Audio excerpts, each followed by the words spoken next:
Hey everybody, thank you guys for coming out for the Midwest Regional here at Movement Lab Ohio.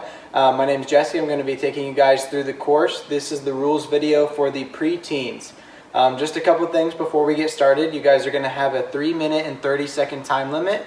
You may begin the course with liquid chalk on your hands, and then we will have 2 chalk stations for you guys at certain points in the course. You can't have somebody follow you with chalk. We're trying to keep the gym clean, and we've given you guys chalk at certain places that we think you guys will need it. So without further ado, we'll get started. I'm going to go through the rules one obstacle at a time, and then I'll be showing a demo. Obstacle number 1, you guys are going to start on this red mat here. You're going to be going through the quad steps. It's a hands and feet obstacle. You're making your way over to the gray stone. The gray stone is the start of the second obstacle, so you have to stay on the stone. And the clear for the first obstacle is when you touch that stone. So here's a demo.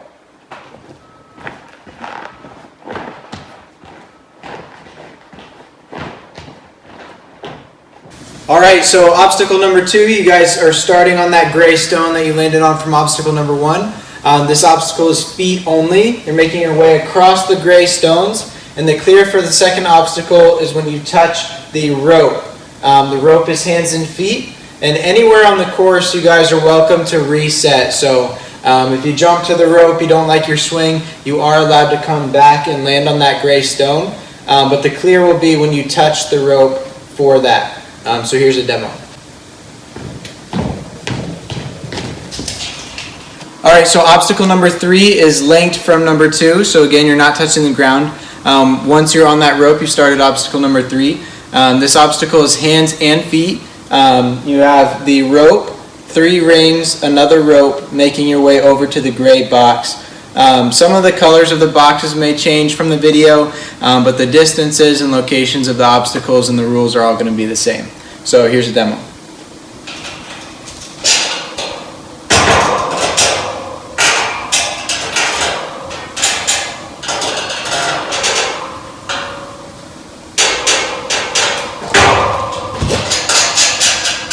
Alright, so our next 2 obstacles are balance obstacles. They're both feet only.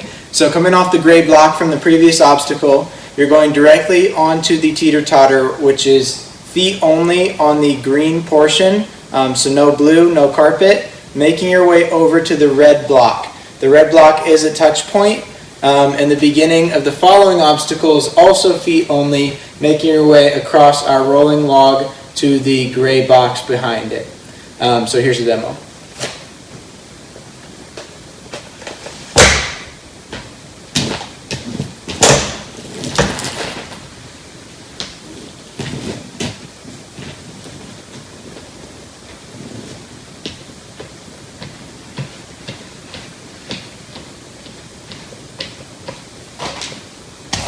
Alright, so our next obstacle is obstacle number 6. You guys are going to be starting on this red block. So the gray block from the previous obstacle was a finish. You may touch the ground and the mats in front of you to get to the next one because your starting platform is this red block.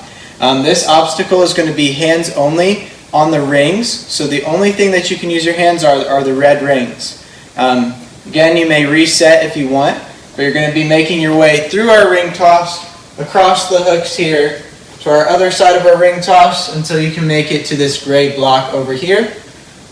Just a note on the course, anytime you guys see truss, the truss is not in play. So if you're coming in really hot and you fall backward and grab the truss to try to save yourself, I'm going to be calling that out. If you do land on a box and fall forward into the truss, you can put your hands out to stop yourself. That's different than saving yourself from falling off the block backward. So again, hands only on this obstacle. Here's a demo.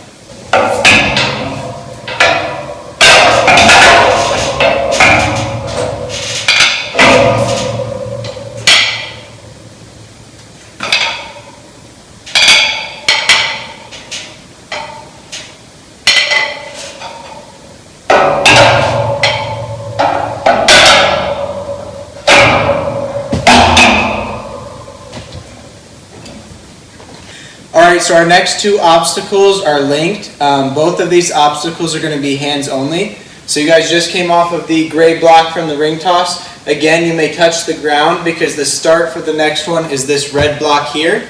For this portion of the obstacle, the things in play are the horizontal black bar, the trapeze bars, and the touch point is when you touch the UFO. The next obstacle is going to be going from the UFO, sliding down the track to a red mat over there. I'm going to show two different demos so that way you guys can see both the angle of this portion as well as the dismount. Again, hands only. This is also going to be where the first chalk station is. So there will be a bucket or bag of chalk over here by this block so you can chalk up before you go in.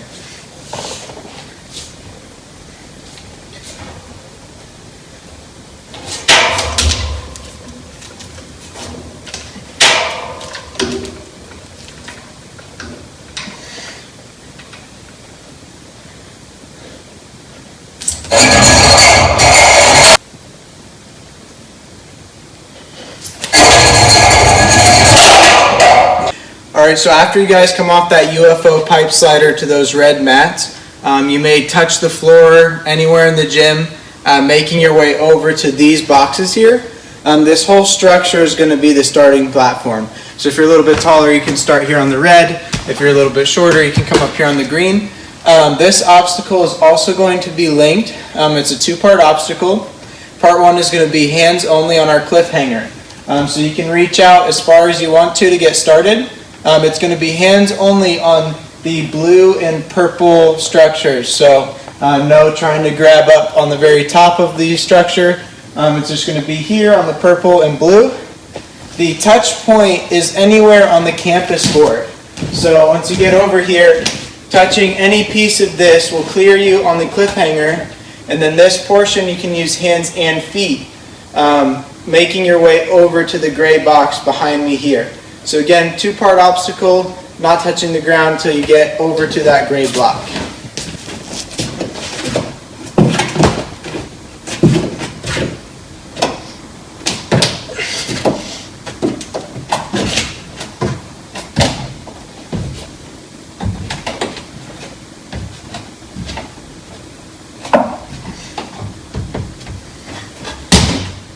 Also, I forgot to mention, but your second and final chalk station is going to be over there where the red and green blocks are. So again, there will be a bucket or bag of chalk over by the UFO obstacle, as well as over here before the cliffhanger obstacle. Alright guys, getting close to the end here. So starting on that gray box that you just finished the campus board on, the next obstacle is going to be hands only going through our devil steps. The only thing that is on is the purple wooden part of the devil steps. So no black here, no using the monkey bars or the pegs on the outside. You guys are going to just be using the wooden steps on the inside. Either side, front, back is okay.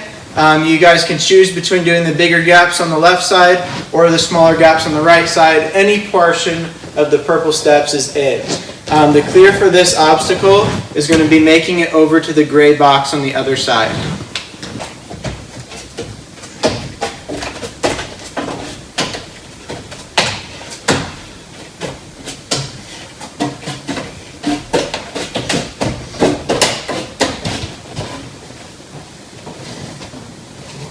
Alright, so once you guys come off of the devil steps, that gray block is also the start of your next obstacle. So make sure you guys stay on that platform. The final obstacle before the warp wall is going to be hands only, going through some lache bars at a couple different heights. The only thing that are on during this obstacle are the horizontal bars.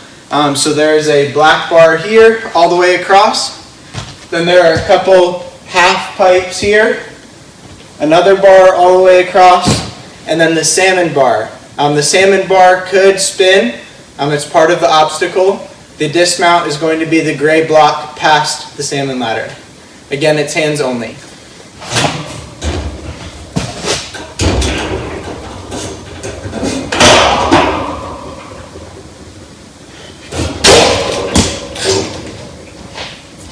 Alright guys, so final obstacle, coming off of this gray block that you just landed on, you guys are going to be doing our 12-foot warp wall. You guys are going to have 3 attempts to get to the top, or if your time runs out.